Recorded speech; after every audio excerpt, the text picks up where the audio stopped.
Good morning, Warriors. Back with another episode of Vigor Warriors 2 and the 1% Club.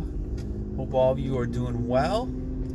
And I appreciate all the comments. I had a great comment a few minutes ago from Al1111. I want to give a shout out to Al1111.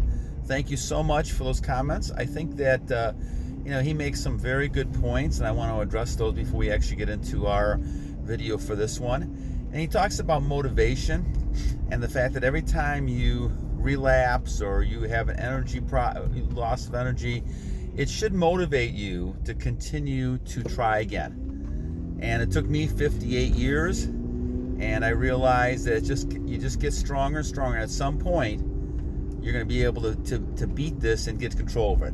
And that's the whole thing, guys. We're trying to do is get control of this issue. It should not control you. You should control it. And that's the key thing, Of course, I'm not saying that you should never go ahead and lose energy or, that kind of stuff, especially if you're having a child. That's a whole different situation, but you're in control of that. There's too many people out there that have lost control and they've just kind of given up. And they're giving into all the pleasures and all the problems, and that's making it worse. And they're becoming like a shell of themselves, especially on the male side. And that's why I agree with Al1111, who talks about the fact that, all the failures, all the things you look at that, create the problem should make you stronger. And Napoleon Hill said one time that, and we'll look at his book, Think and Grow Rich, I think in one of the upcoming videos here, but he said that every failure is really a seed for the next success. So every failure is a seed for the next success. And that just means that you're going to go ahead and continue to strive and push on, even though that you've had a setback. I go back and still remember the thing with Edison, and talking about the fact that Edison failed to create the light bulb, 1,000 times, 10,000 times, whatever it might be. And reporters said to him, what's going on here, Edison? You failed so many times. What's happening? Why don't you just give up? And he said, you guys don't realize what life is about. It's not about failing 10,000 times. It's really more about the fact that I've identified all these ways that I cannot create light. And so now I'm going to be closer to the ways to create light. And I think that's kind of what we're talking about here. And so once again, a big shout out to Al. He's got some good points here when it comes to this.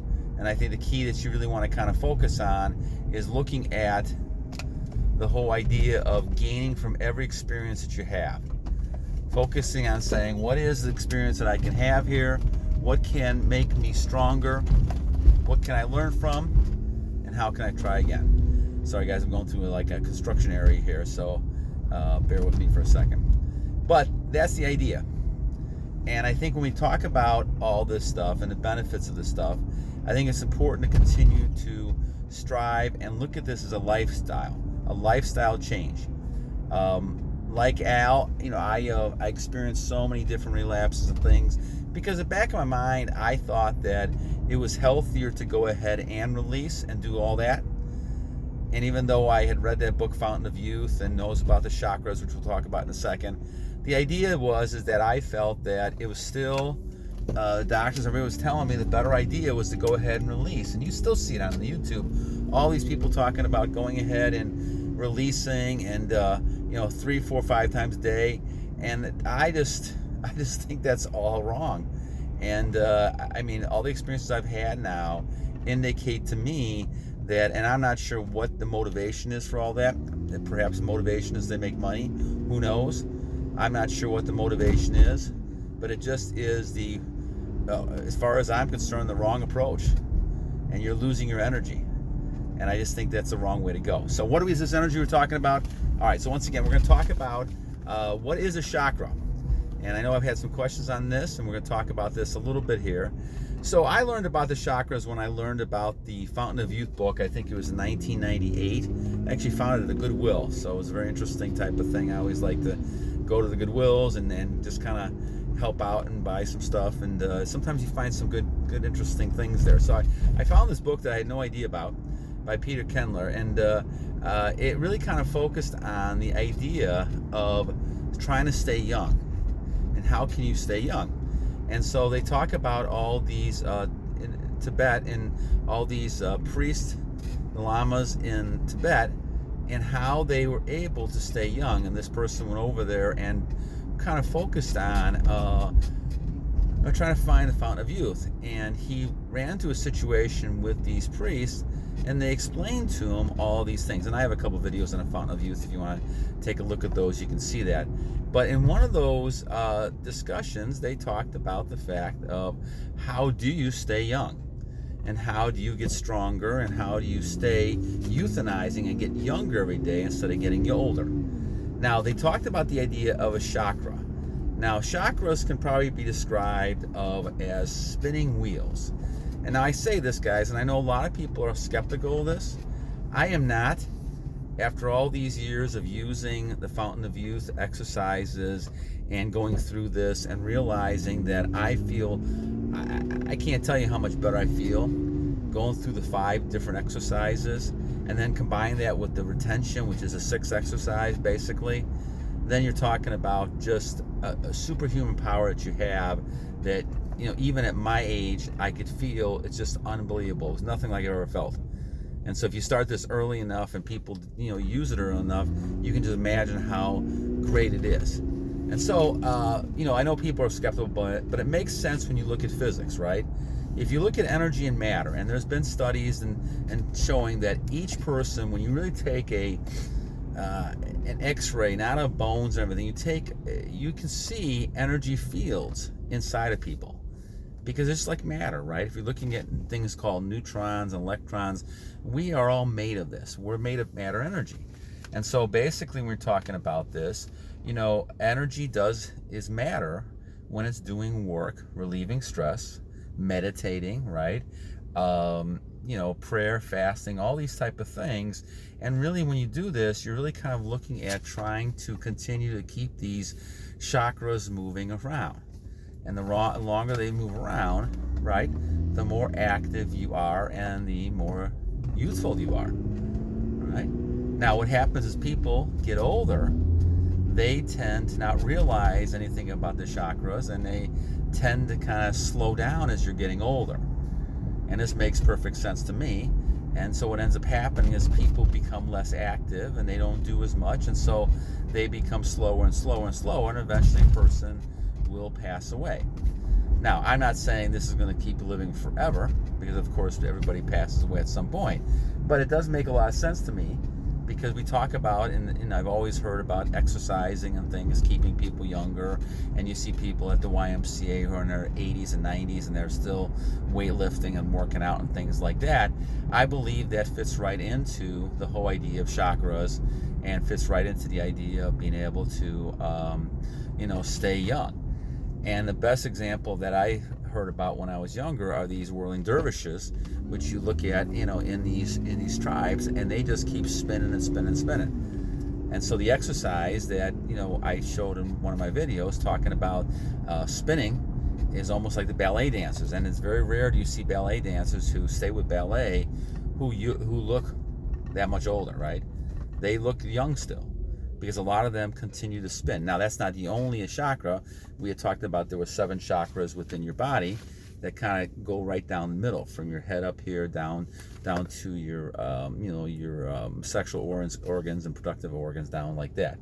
So the thing about it is that, to me, I think these are things that are related right to your creator. Now, to God, to me it's God. It may be a different form to you, however you call that.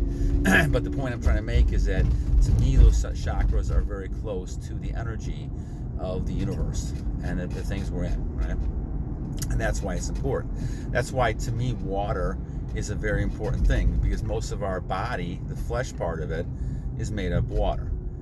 And that connects with the energy fields and things that we have. And so if you're fasting, if you have a clean body, and you basically have those chakras working pretty well, then you're pretty good shape. And so the exercises we talk about, people do every 3, they try to do at least 21 rotations each day, and I miss days once in a while, but I haven't missed a lot of days at all over the last, since 1998, so 22, 23 years. So it's been a while. But I think the thing about it is that it does, to my mind, kind of make you realize how important it is to do these type of things internally to make yourself look younger. And I think certainly eating, fasting, those type of things add to all this when you're looking at it.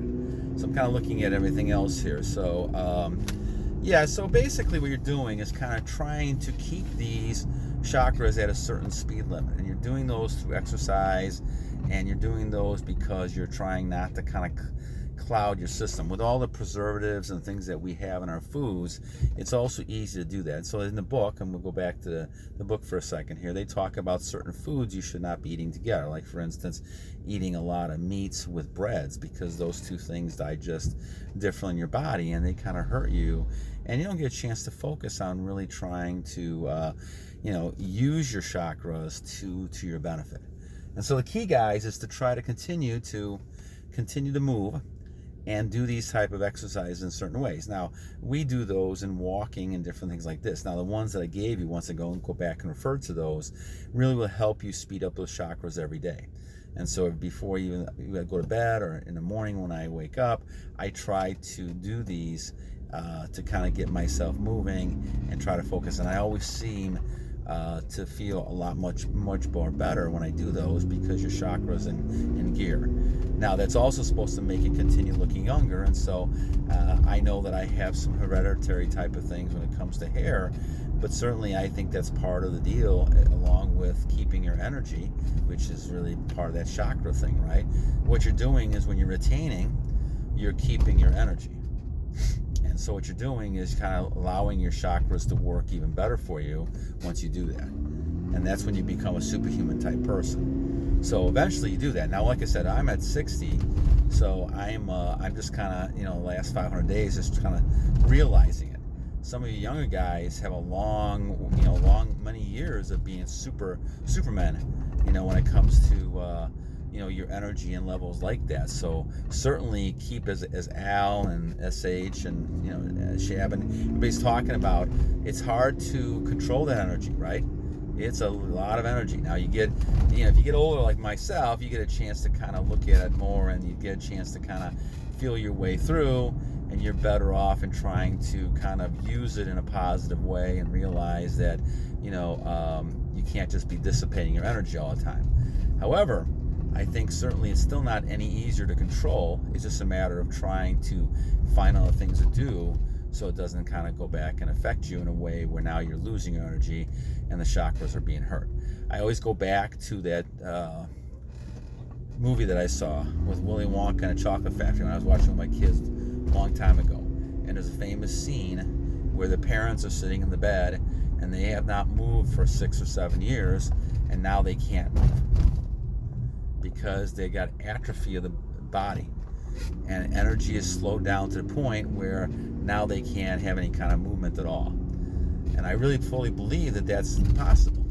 You sit in one spot for all those years, I'm sure that you'll become atrophy and you won't be able to use your muscles. And that's why I talk about the fact that, once again, another one of these misconceptions in my book that people have is I've been told for years that as you get older, you should rest more because you might have a heart attack, or you might have these type of things that you should be careful as you get older. Well, again, guys, I think that there's a lot of matrix stuff going on here. I believe that when I watch people, yes, there's no doubt your metabolism slows down. There's no doubt some of these things can happen, but you're the one that's going to continue that energy. And it's your choice to continue to use that energy, or it's your choice to continue not to use that energy. And I think that's a key type of thing when you're looking at this, to be able to say, I'm going to use my energy in a way where I'm going to keep going, and I'm going to focus on looking at things in a different way than maybe I thought before. And instead of just trying to take it easy, I've seen studies that show that people who retire and I'm not about to retire ever, is going to be 6-7 years, because they have nothing to do and they just sit around, and once again their chakras slow down and they have no energy level, and all of a sudden they're a different person. All right, so enough for this one, guys. I hope this gives you a little bit idea of chakras better, and until next time, battle on.